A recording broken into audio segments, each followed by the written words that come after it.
So guys, welcome back for today's lecture. So now in the today's lecture we are going to understand the architecture part. Okay. So first we will see the architecture from the logical perspective. So that means logical architecture. So logical architecture is a very high level architecture. So let me draw the logical architecture. So in the logical architecture we have master node, and this master node is something you can understand like a HDFS or HDFS you can say Hadoop cluster. So in the master we have a master node, one master node, and we have a worker node. The worker node are n in number, but we are just drawing for the sake of simplicity.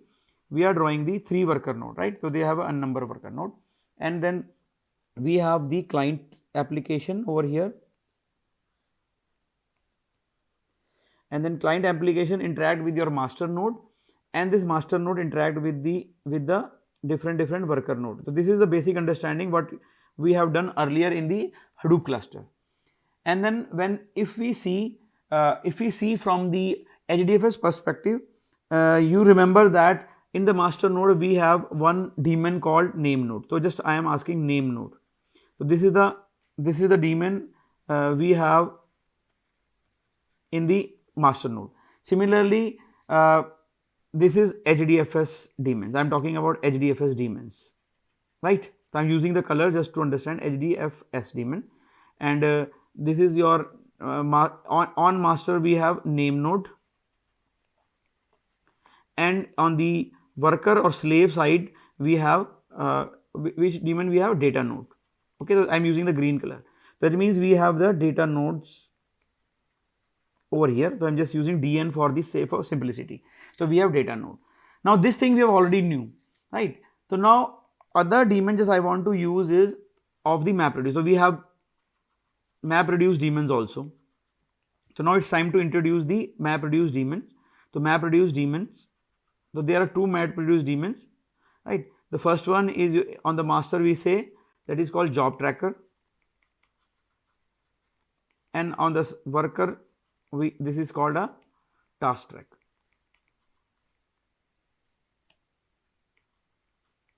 Right. So I am using the other daemon called because this is also on the master node. This is we have a job tracker. This is very important, and this is your task tracker. Okay. So for simplicity I am using TT. Okay. This is a task tracker. So now you can understand this is actually your MapReduce logical architecture. This is your MapReduce architecture, right? So now if you remember, this communication between the worker and the master node, with which we normally call as a heartbeat protocol. So there is a heartbeat protocol if you remember, and then from the HDFS perspective there is a block report which is sent from the worker node from the data node to the name node. So this is another block report. I just want to recall this time. So this is a very high level architecture. Just to understand in little deeper detail, we need to move to the physical architecture. So now let's understand what is the physical architecture.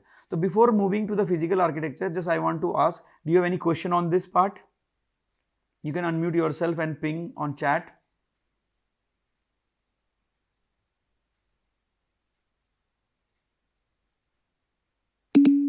Okay, no problem. Okay, great.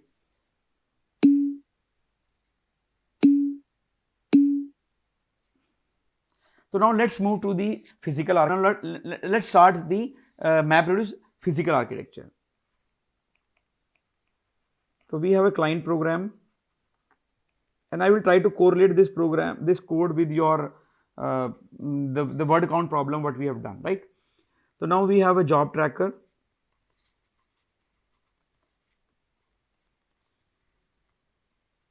Right. Now on the lower part if you see we have a DFS stands for distributed file system. Okay, any distributed file system, so HDFS we have, and then we have some split over here. So we have splits. So let's say I have split 1, we have split 2, and we have split 3. So we have a number of splits. These splits are input splits. So data is traveling from this part. Now this is the this is your input data, this is your data. And other part we have here a map function or mapper we have. So I'm just writing a map function or mapper, right? And then before mapper we have an input format. So input format will take care of the input split and convert into the key value pair, if you remember. So let's say I'm just using, this is a map input format, and this input format is providing the data to the mapper function, and then definitely map function are using some rams or for shuffling and sorting. So it is using some partitions, it is using some partition function or some combine function. We are going to discuss in detail these function later on. So partitioner, on the very high level, partitioner will actually deciding that where the partition should be, which data will go to the which reducer, and combiner will combine will actually do the combiner part, will actually optimize your code. So just we'll understand later. And this part is going to this part, and then after that let's say you have some few regions are there. So you have some region 1, let's say I'm putting region 1, and I'm just, for sake of simplicity, I'm using 2 region. So these are the 2 different regions where the data is. So let's say this data is going to region 1. Okay, so now if I draw this diagram in such a way that I can use this way,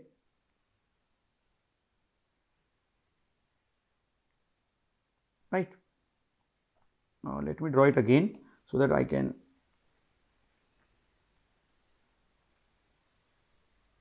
I don't know. Okay, now this time is great. So now this is the region. So I want to use let's say this is region 1. So this is data from region 1. So I have, this is a task tracker, right? So this is your task tracker, and this task tracker is actually from the region 1, and this is providing the output file what we have done in the lab, those who have done the lab. So this is your output file, right? So this is your output file, and which is actually a DFS or HDFS, means both are the same thing, Hadoop distributed file system, or usually generic what I am using, a distributed file system, right? So let's say this is your task tracker. So this is your task tracker, what is actually happening inside this. So now let's say this is your first task tracker called M1. I'm just putting as an M1. This is my first mapper task. Okay, this is your mapper task, and rather I should use this word over here. So this is my M1 map 1, and let's say we have another mapper called, like we have another mapper over here M2, and this is a task tracker. That means we have many task tracker over here, right? So we have many tasks. Let's say we have 3 task tracker, and I'm putting as M3. So let's say I'm just, for simplicity, I'm just using these task tracker are pointing to this part. So data is split into that. So similarly, we have 2 region. So these are the 2 region. I'm just putting these 2 region over here. This is region 1 and this is region 2. Similarly for this, actually these regions are same, but just for simplicity, I'm using that this task tracker is going to region 1, and this task tracker is going to region 2. Let's say it is going to region 2. The data is going to region 2 or some different cluster region.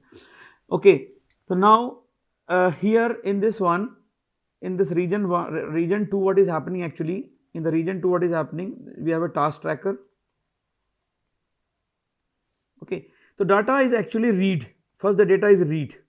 So let's say from the region 2 data is going over here. Okay, and I am just also using this part as a first part. So just this is also using 2. Okay, so this is only 1. So region 2, it is data is first read, and then in task tracker we are actually sorting the data. So we are just sorting. So different phases what we have done are used over here. Then you can say reduce. Okay, and then output format.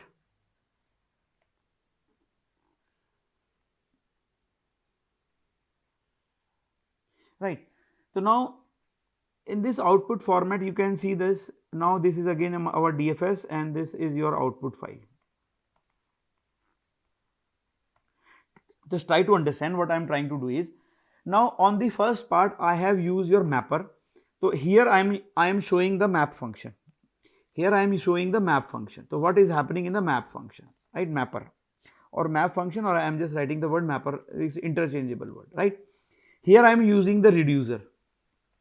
So let's first understand the map again. So the data is from the HDFS part going to split, and then there is an input file format, and the input file format is placing the data into the map over here, and then some partition will be there, and it will tell you the different regions. Okay, or even you can say that instead of region, if you want to convert into that, why I am using the word region, because my Hadoop cluster is big, and if you are little confused with the region, what you can understand, you can understand that there is no region, but there are two different reducers. Okay, so just instead of region, what you can understand, this is a reducer. So now it is going to reducer 1. Let's say data from the map 1 is going to reducer. So for simplicity, let's make it a reducer. Okay, so this will become a reducer 1. And task tracker is actually the machine, your nodes from the cluster where the daemon is running. So that means the task tracker is responsible for running the mapper task as well as the reducer task. So that is why here the task tracker is there. Similarly, in the reducer part also task tracker is there, right? So just make it understand as a reducer. This is reducer 1 and this is reducer 2. For simplicity, just you can remove the region. Now it will be more clear, because Hadoop cluster can be in different region. That is why I put the region word. Okay. Now upper part is okay. Now let's move to the second part. Let's say we have mapper 1 and then mapper 2 and then mapper 3, and then mapper 2 and 3 is going to the reducer 2. So in the reducer 2, what is happening? It is reading the data, then it is sorting, and then it is reducing, and then output format is giving the output to this one, right? And this R1, it is abstracted over here because we have not shown any define, and you can say this R1 is here is a magnify view. This is a magnify view of reducer. You can understand in this way. This is your magnify view of the reducer. This section magnify view is this one, right? So now you can see this is actually your reduce phase, and this is your map phase, and this complete architecture is your map reduce physical architecture, right? So guys, any question in this diagram, feel free to ask questions. Unmute yourself, you can ping or you can ask questions. Otherwise we can move forward. No sir? Okay, no question on that. So great. So now this is about the physical architecture of the map reduce. So now let's move to the one more thing which is very important part, is called the data locality. So I want to just highlight few points about the data locality, how the data locality works in MapReduce, because you are aware of the data locality, what is the data locality, but let's see from the diagram perspective how it works. So let's say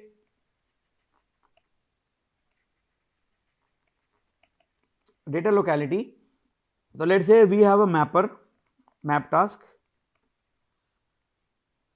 and then this is your blocks. This is your HDFS blocks, and this is your local file system, right? So now the data from the mapper will go from the log, and when the mapper do some kind of computation, it will give data to the local file system, right? So now you can see that. Now you can see this. Actually, we have, this is your data node, and you can say this is your task tracker, right? Now this is your actual output, and then it is input is coming from the block in terms of input splits, right? So I don't want to do that. So usually what happens, we keep the data 70% or 75% or 35%. We give the data to the worker machines. This is a worker machine, right? And then HDFS we give 75 to 70% and LFS to 30% or 25%. This is your optimal size. This is size of the you can say disk on your worker machine, right? MC stands for worker machine. So this is your data locality, and actually what happens like when we have like input splits over here. So usually what happens, the number of splits are usually equal to the number of mappers. The number of how many number of splits you have created, that also defines the number of mappers. So this is very, very important to remember that the number of splits is always equal to mapper, because the each single split can contain n number of records, and the size of the splits can be configurable. Okay, the size is configurable, right? And then each input split will go, data from the input split will go to the single mapper, right? So that this is the meaning of this one. So this is, I want to highlight this point. So any question on that, guys? So otherwise I'm moving to the workflow, how the actual workflow happens. You compare with the word count problem, those who have done word count problem in the lab. So if you see this, this was your data. You first place the data into that, and then data is, you use the input formats, and then you pass it to this input function. Input function did the chunking, like mapping cat comma 1, and that goes to the task, that goes to the reducer. This reducer read the data, then it sorts internally, then it call the reduce function, and then output format, the data go to the output files, right? So this was the actual understanding for this task. So now let's move to the very, very important concept, in the sense, okay, now let's move to the very important points. What is the workflow of the MapReduce, right? So let's move to the workflow of the MapReduce. So now whatever things we have done in the physical architecture, because physical architecture was a little greater detail. So now what we have done in the physical architecture, let's summarize those points so that you can remember what we have done in the architecture. So just either you can highlight the points, or you can mix star. So just you can make it a 1, 2, 3 also. So now the workflow of MapReduce is like, first we copy your input file to distributed file system, which is your HDFS in our case, right? Then we submit the job created in MapReduce by the client. So now can you compare that? We have created a word count function which was a client, in which there was a public static void main, and then that was actually your client. So now submitted job by the client, right?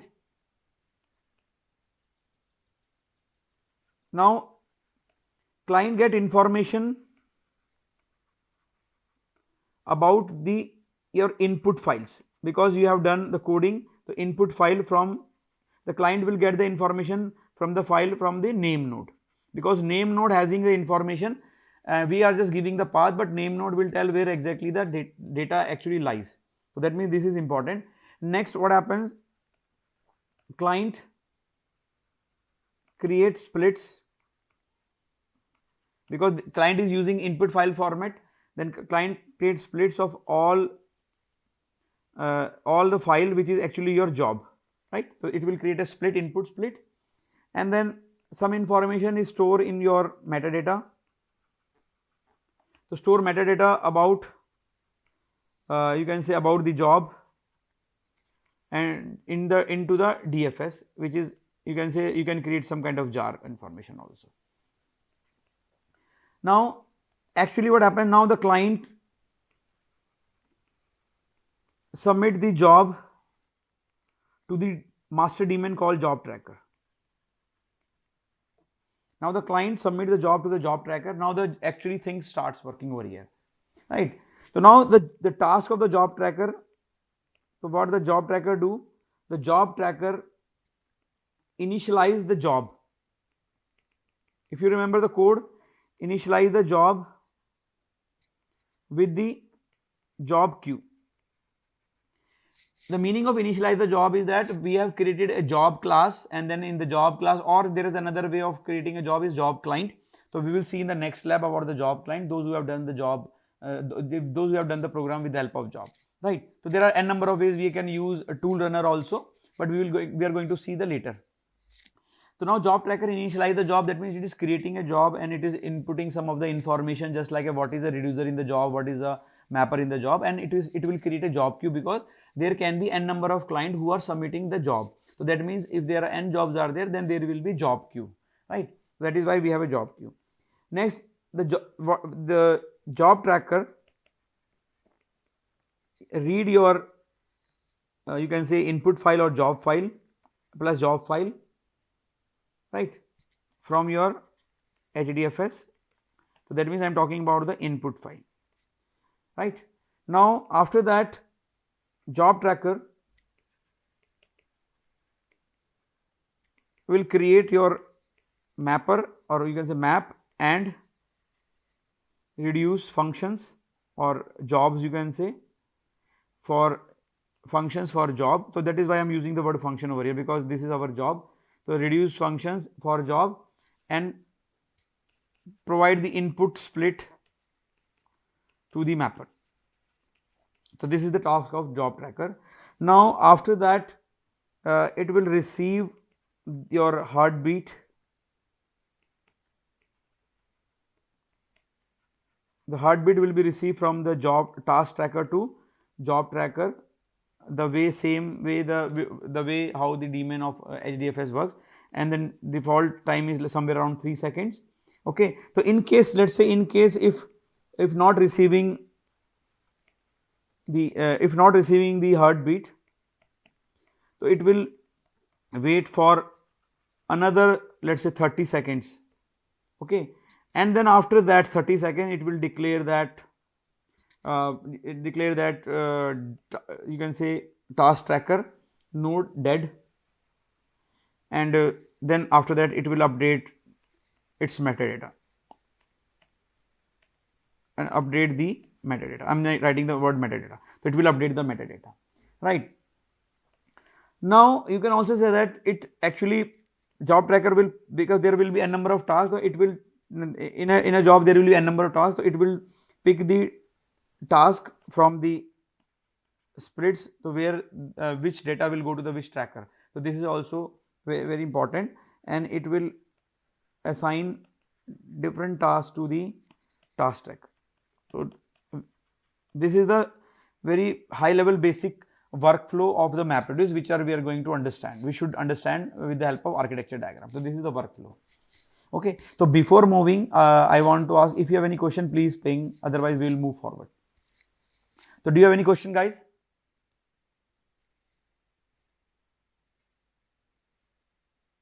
So there should be some questions.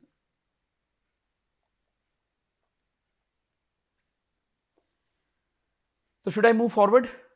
If you don't have any question, yeah, Aman, please ask. So just better you write no question. I don't understand what is the meaning. Please repeat the last 3 points. Okay, no problem, Aman. So let's come back to this part. Heartbeat is a protocol which is you have seen in the HDFS also. So task tracker is a daemon. It keeps on running. Daemons are actually a running process. So it's keep on running, and it will update the master daemons, which is a job tracker, and it will send the heartbeat over here, right? And heartbeat will send from task tracker to this from 3 seconds. So let's say you are task tracker, I am job tracker, I am keeping track of all the job tracker of 62 students. So let's say if I am waiting for the heartbeat also, in case 3 seconds I am not getting heartbeat, I will wait for another 30 seconds. And in case if there is no heartbeat in 30 seconds, I will declare that you as a student is not present in the class. So I will declare as a dead means you are not present in the class, and I will update my register that you are not present in the today's class. This is first point. Now it is a duty of the task tracker that it assigns the different tasks to the task tracker. It means that you have the job is divided into different mappers. So now input split is assigned to different task trackers. So now you need to keep track of different tasks where which data, which input split will go to the which task tracker. So that means this is assignment of task to the task tracker. Is it okay? And pick task from the split means it will pick the task from the split means it will pick, here you can say pick that split from it, it will pick the data, or you can say it will pick the data from the input split, and then it will assign task to that mapper, right? So Aman, is it okay? Am I able to answer your question? Okay. So should I move? So I am moving forward. So let's understand what is the function. The last 2 points for the today's architecture lecture is what is the you can say what is the actual functionality. So now let's understand what is the functionality of the job tracker and task tracker. So what is the functionality of job tracker and task tracker? So let's understand what is a job tracker first. So functionality will automatically come into that. So what is a task tracker? Actually, task tracker is your map reduce daemon.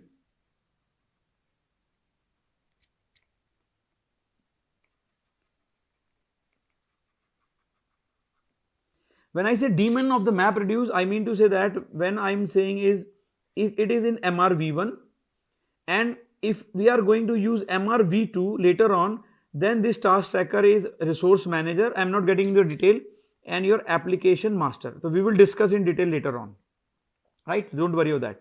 So the nomenclature will change, the name will change, right? Now this task tracker actually runs on name node, right? So you can differentiate task tracker from the job tracker. So job tracker runs on the name node, and job tracker gets the request from client. So client will interact. So you can say client interaction will be client interaction. So remember this point because we are going to use this point later on. So there will be client interaction, client request will be on the job tracker, and then after that job tracker will split the job, or you can say work, into your mapper task, or you can say reduce your task, right? So this is the functionality. It is also responsible for your resource allocation. So resource allocation here means that let's say you need a CPU and RAM, right? And then that is actually a task tracker.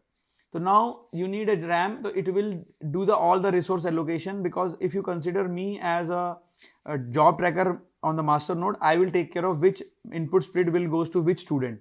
So I will take care of all the resources, because I know that Bhavanshu is right now busy with Ayush Gupta doing some kind of computation. So I will not assign another job to them. I will assign to Arsh or Manas, which I can see in my screen, right? So this means resource allocation will be done from the job tracker. The job tracker will take care of all the resource allocation. Apart from that, job tracker is also responsible for scheduling your job, which job will be there, or you can say work, or you can say even the task also. The scheduling is also important part of the job tracker. Now if you see job or task, that means tracking of the job or task is also being done by this, and it will also it will also monitor the tracking and monitoring. I'm considering in a one task. So job tracker will take care of tracking of all the tasks or jobs, or it will keep on monitoring all the tasks and this. Now very important point comes over here is this job tracker is now talk to the name node, right? Now the question arises, why the job tracker talk to name node? Can anyone answer why the job tracker wants to talk to name node? What is the information you want to get? Can anyone tell? Metadata? What kind of metadata? What kind of metadata? Yes, very good, Aman, very good. So just it want to fetch that. Actually, it want to determine the location of your data. So this is why they want to talk to the name node. Very good. Yeah, thanks everyone. Now another task, like another thing is it keep track of job history. So job history, what are the jobs are there, and we will discuss this job history in detail in the coming session. So job history, what kind of job, what happened to job, and it is executed properly, what are the different actions has been happened to the job. So these are the information are in the job history. So it will keep track, because it is also part of the status. It will keep track of that also. Now it also find, if you remember the last 3 points which you have asked in the previous slide, so it is same. It will find the best task tracker. It will find the best task tracker to execute based on data locality. So what does it mean? Actually, job tracker will try to find the task tracker, which task tracker which is where the data is stored, and then it will try to find that task tracker where the data is actually stored, and so that this tracker will execute and the data locality principle will be sustained into that processing. So that will take care of that also. This is very important point. Okay. Now the important thing is actually the job tracker is so critical. The job tracker processes is very critical, okay, very critical for your map reduce execution, right? It is very critical for your map reduce execution. Now you can say that when the job fails, right, when the job fails, you can say this job track because when the job tracker fails and everything will be go away, that means your job tracker is a point of failure or single point of failure, you can say point of failure for your map reduce. So this is why that is very important. And if your job tracker is down, let's say job tracker is down, what will happen?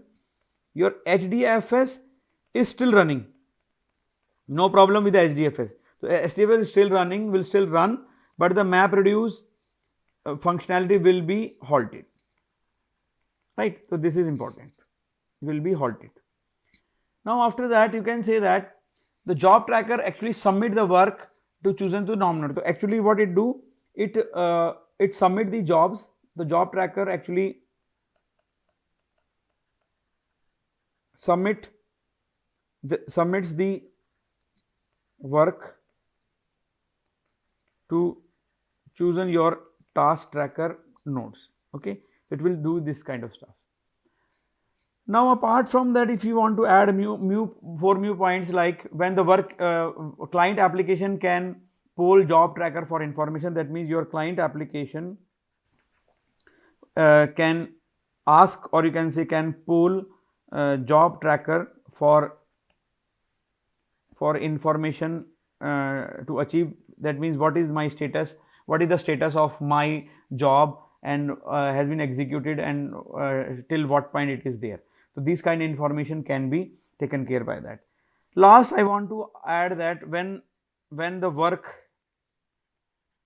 is like complete, when the work is complete, job tracker update its status. Okay, so it means it will keep track of status also, right? So this is a very high level of understanding of you can say job tracker. And if you have any question, please unmute yourself and please ask. Otherwise I am moving to the last topic of today, is called task tracker. So any question you would like to ask?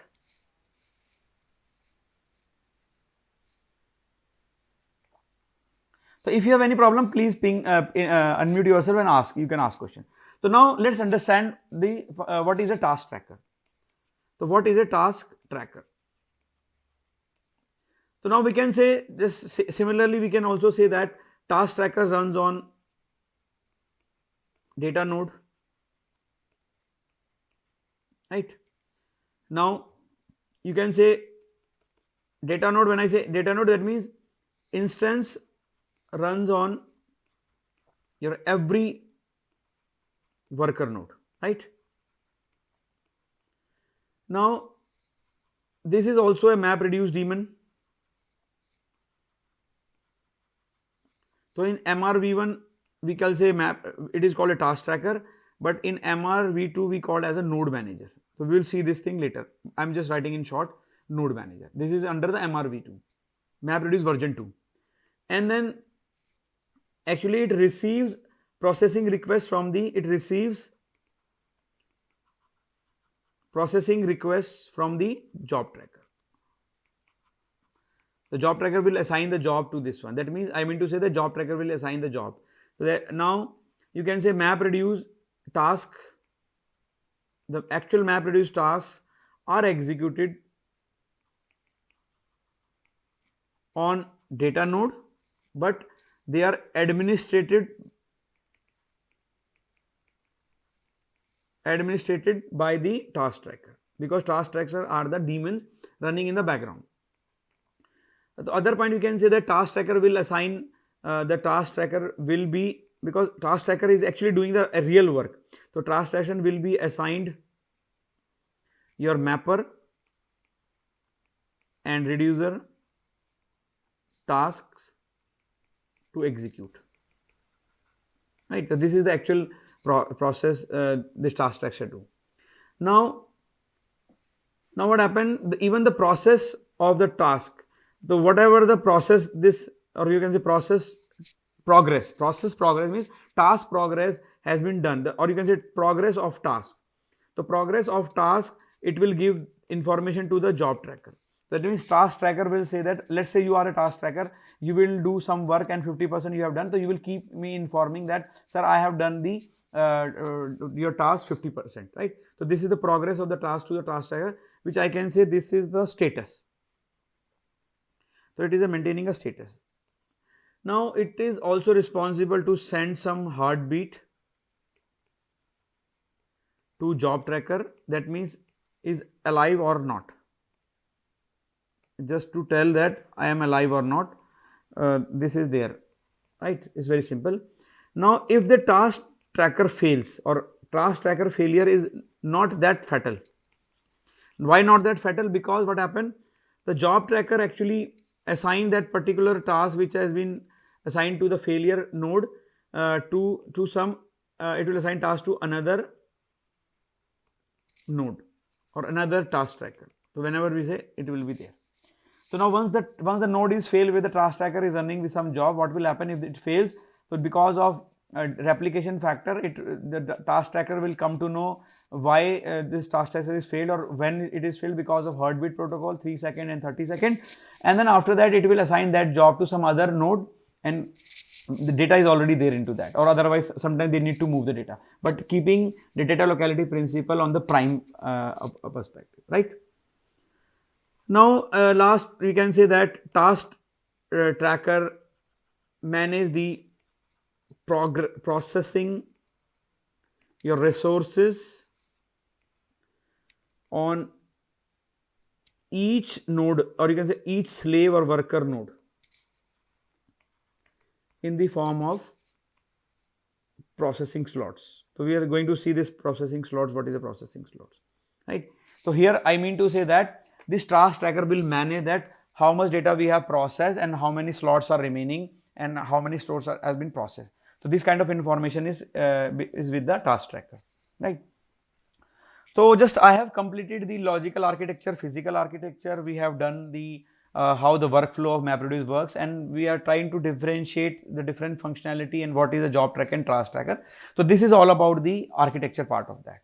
So this, from my perspective, I am done with this lecture. And if you have any problem, please feel free to ask. And the next class, which we are going to discuss the problem from the architecture as well as the video. So the video will contain very basic information, very small video I am going to upload. Tomorrow you have a class, I am going to upload by today. The video will be MapReduce flow, how the MapReduce flow works, and then there will be some information about the record reader.